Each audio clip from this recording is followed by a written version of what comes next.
mula sa isang low pressure area, tuluyan na pong naging tropical depression ang bagyong Lani sa bahagi po ng Hilagang Luzon. Ayon po yan sa Pag-asa ngayong araw po ng Sabado. Alas 5:30 kaninang umaga, tinukoy po ang sentro ng bagyo sa layong 315 kilometro sa kanluran po yan ng Sinait, Ilocos Sur. Taglay nito ang lakas ng hangin umaabot sa 45 kilometro kada oras. Malapit po yan sa gitna at bugso ng hangin na abot naman sa 55 kilometro kada oras. Kumikilos ito pakanluran sa bilis po yan na 15 kilometro bawat oras.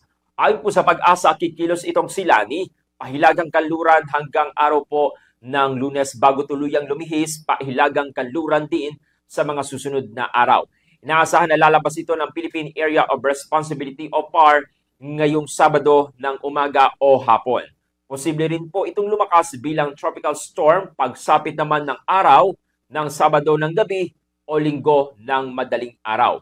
Dahil po sa bagyong Lani, makakaranas po ng mga kalat-kalat na mga pag-ulan at pagkulog ang mga bahagi po ng Ilocos Region, Cordillera at Cagayan Valley.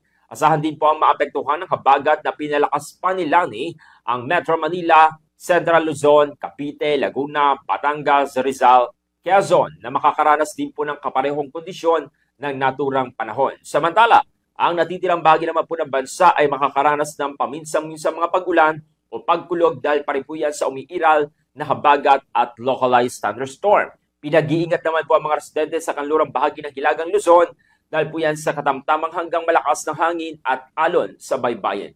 Sa ibang panig naman po ng ating bansa, magiging banayad hanggang katamtaman po ang hangin at alon.